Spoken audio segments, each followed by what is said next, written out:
What is up, everybody? Mr. Purtis here. Welcome to our part on imperialism, which is on Japan. If you've forgotten or you need a little quick review, imperialism is when one country goes in and dominates and takes over another country, forcing their beliefs on them, or it could be a region. So we saw it in Africa, we saw it in India, we saw it in China, and I just want to get into Japan today. I'm not sure how much time you spent on Japan last year in Global 1, so just a little quick review. This is our map of Japan. Japan is a chain of islands, and the fancy name for that is archipelago.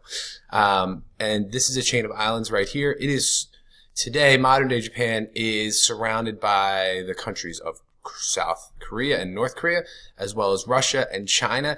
One thing that comes up from Global 1 that hopefully you mentioned last year is generally Korea serves as a land bridge between China and Japan. A lot of Chinese ideas in early Chinese history come via Korea into Japan. So Japan, although its geography kind of keeps it a little bit isolated, it is getting ideas through trade and through just the exchange of goods between different people. So this is the archipelago. Also, I put the topographical map up here. Topographical, it just shows elevation and the topography of the land. The darker the color red, the higher the elevation is. So, and the green would be closer to sea level. So what you'd notice here is Japan has a lot of mountains, and it's a very mountainous terrain.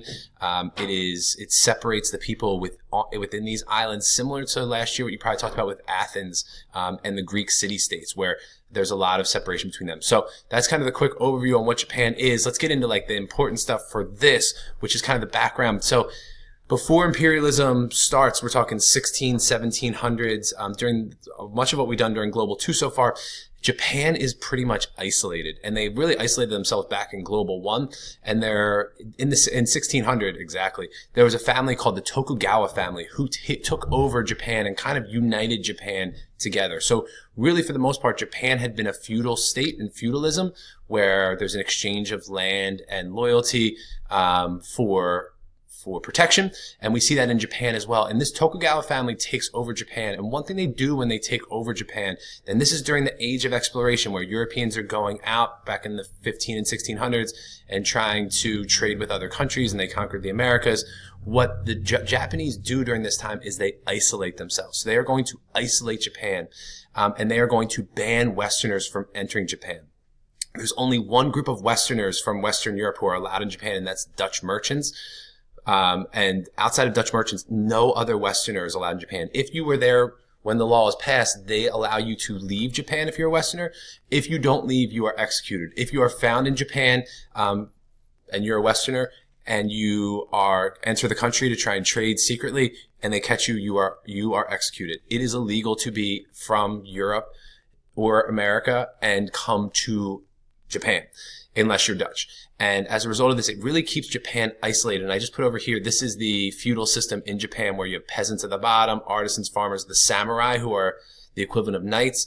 We have the daimyos, who are nobles, and then the shogun up here. They also do have an emperor. The emperor really is a little weird, not much power, which is another story for another day. So keep this in mind. Japan isolated, 1600s. Now we're pushing all the way through to the 1800s when imperialism happens. And during the mid-1800s, a man comes to basically the doorstep of Japan. His name is Matthew Perry. He is a commodore, which is a high-ranking officer in the United States Navy in the 1850s. He comes to the coast of Japan with many ships from the United States, and he basically tells Japan, open up your ports to trade with the United States. And he says, I'll be back in a couple weeks. And when I come back, I expect you to open it up. I'll let you guys talk about it, talk to your government, talk to the shogun. So he leaves and he comes back with more ships. And when he comes back with more ships, Japan realizes that they have two options. Either they refuse, like the Chinese did, and the Chinese try to stop with the Opium Wars, or we actually allow them to enter and we try and change our country. So Japan, being scared and knowing that they're easily going to be taken over, decides to open up their ports and open up their country to the Westerners, as opposed to allowing themselves to be taken over militarily. When this happens, a new government is going to overthrow the Tokugawa shogunate. And this new government is called the Meiji era, or the Meiji Restoration. And it's called the Meiji era because it's named after this guy right here, who is the emperor who is brought back into power. His name is Emperor Meiji. That's actually his name.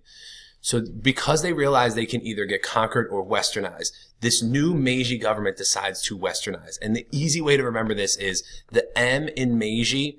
Just remember M Meiji for modernization. The Meiji government tries to modernize. And whether you use the word modernize, westernize, or industrialize, they are all exactly the same thing. Modernize, westernize, industrialize, same thing. It just means to build factories, to update yourself, to make yourself more like the Western European countries that have industrialized. So they choose this industrialization path. They're going to build factories. They build railroads. They bring in Westerners who are going to help them update their military. And basically they try and transform this old school feudalist society that had been isolated for years and years and years to become this modern military power. And this is the crazy part. It freaking works. They do it. They are successful.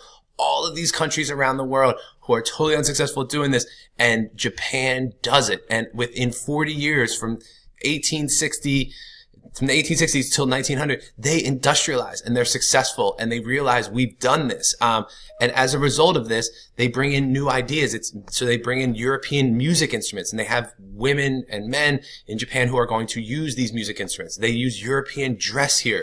There's European board games. And this is a board game that little kids in Japan would play, where you start here in Japan and you work your way through different countries, westernized countries. So you got the United States here, you go to Britain, you go to all these European countries, and then you end up back in Japan to share with people the knowledge you learned from all of these countries in the Western world along the way. Doesn't sound very fun, but kids like to play it, I guess. I don't know.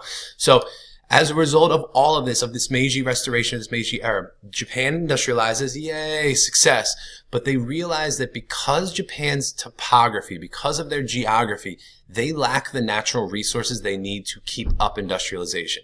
Remember, Britain had that coal and iron ore. Japan really lacks a lot of that iron that they need for heavy machines. So Japan realizes that they need to be more like the West in another way, which is to go out and imperialize. So Japan becomes an imperialist country. They go out and start conquering places around them. They are going to conquer China. They fight and defeat the Russians, and they also defeat Korea. And by taking over these countries, they gain their resources, which helps them further industrialize. They truly become kind of this Western power. I just want to point out one other thing outside of that Japan piece, and that is just kind of doesn't really fit neat in, but there are also one other thing that's going on in one other resource, which is canals. There are two canals that are going to be huge strategic interest to Europeans. One is the Suez Canal, which is going to be in Egypt, and it's going to be controlled by the British. It allows you, this is the Mediterranean Sea up here, it allows you to connect the Mediterranean Sea, which is Europe, through the Red Sea, which gets you into quicker routes to Asia. So instead of going all the way around Africa, which would be down here, you can actually just hop right through here and cut your travel time in half if you're shipping goods. And remember, Britain needs to ship goods because they have Indian and Chinese colonies and they want to bring it back to their country. So this cuts that time in half. Also, we have the Panama Canal, which is in Panama, which is in Central America, which the U.S. gains control of, which allows you to cut through here to go from the Atlantic to the Pacific or vice versa, as opposed to going all the way around South America. And just as a quick wrap up, this is what the world looks like in 1914 on the eve of World War I, which is our next unit, where we have Britain, which is in this color right here, and you can see Britain's colonies are all around the world, and you have the French colonies in blue, and you have all this competition and this nationalism and this imperialism going on, where all these countries are fighting against each other, which is going to eventually lead to World War I. So that's what I got. Hope you learned something. As always, any questions, feel free to write them down and ask me in class. Thanks. Have a good day.